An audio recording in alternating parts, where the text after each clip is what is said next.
Today we're going to be talking about the 20-year curse, or as we know it, the curse of Tippecanoe. This phenomenon has plagued our country for over a century and left the nation asking why. First was William Henry Harrison. He made history, being the first president to die in office after only 30 days. He's arguably the least important of this nation's leaders, yet he stands at the root of this strange phenomenon. No one thought that he would be the first to kick the bucket, but after years as a major general, the cold rain and the lack of a jacket became too much for him, and he died of typhoid 30 days into his presidency. Then, exactly 20 years later, Abraham Lincoln was elected, and ended up having one of the most famous presidential deaths. Ol' Honest Abe was the first presidential assassination. He was shot in Ford's Theater in the middle of his second term, right at the end of the Civil War. 20 years later, the presidential-elect once again died in office. James A. Garfield died a suspicious 73 days after being shot due to complications and the lack of sanitation. To follow, William McKinley, elected in 1900, died by assassination a year into his second term. The next one was probably the strangest of all the deaths.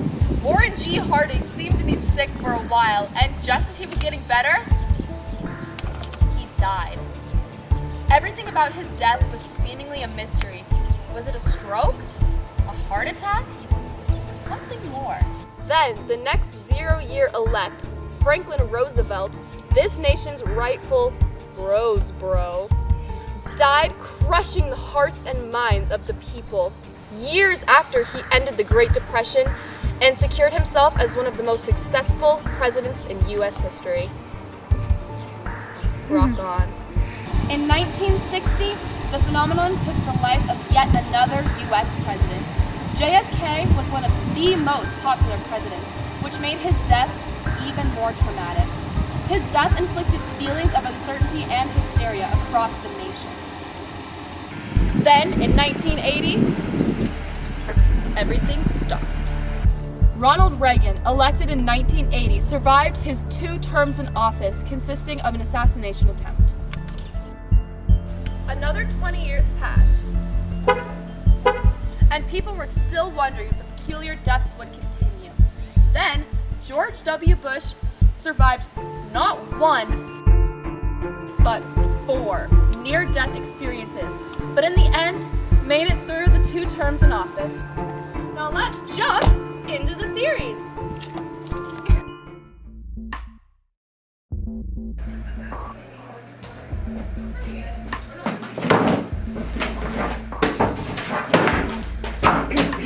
First up, we have the good old Indian chief curse the president's theory.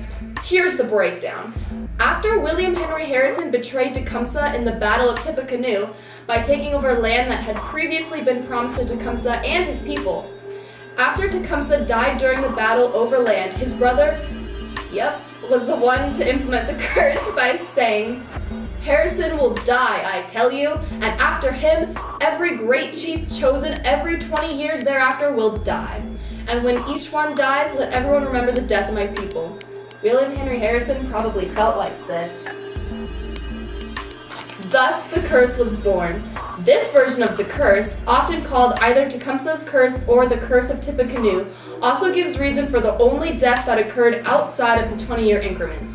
Zachary Taylor's death can be connected to the curse because leading up to the Battle of Tippecanoe, he was in cahoots with William Henry Harrison.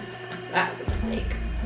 People that believe in this curse say that the reason it stopped in 1980 was purely because Ronald Reagan broke the curse.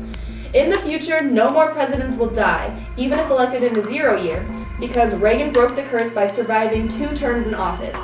But how did he break the curse? There is no real explanation.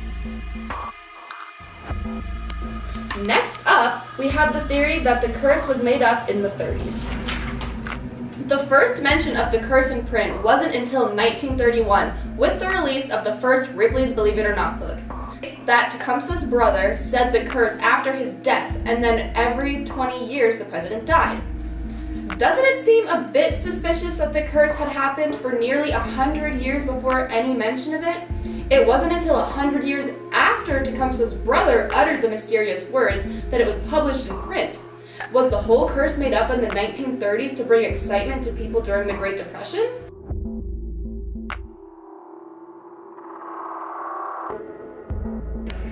The next theory is where things get wild.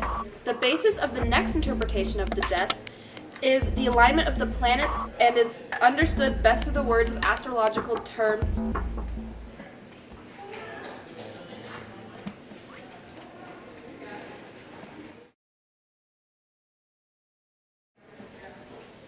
Well, you see, the truth is, everybody, every president, every person that knew Thomas Jefferson, well, they died.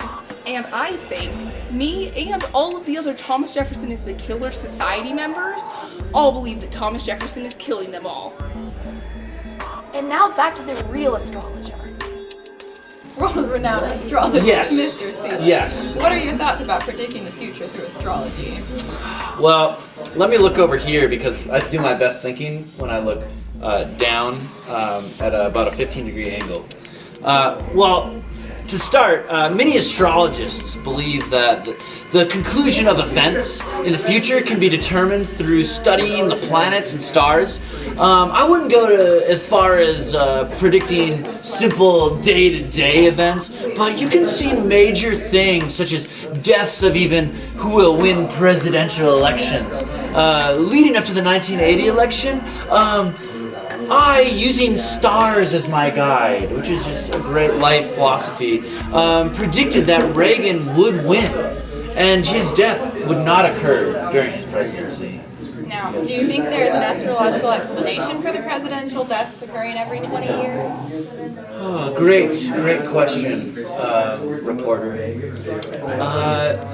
Well, I think that there is a definite explanation within the astrology. All of the presidential deaths, look it up if you want, I'm not making this up, all of the presidential deaths have occurred due to the conjunction of Saturn and Jupiter. So in Roman mythology, as we all know, Jupiter is king.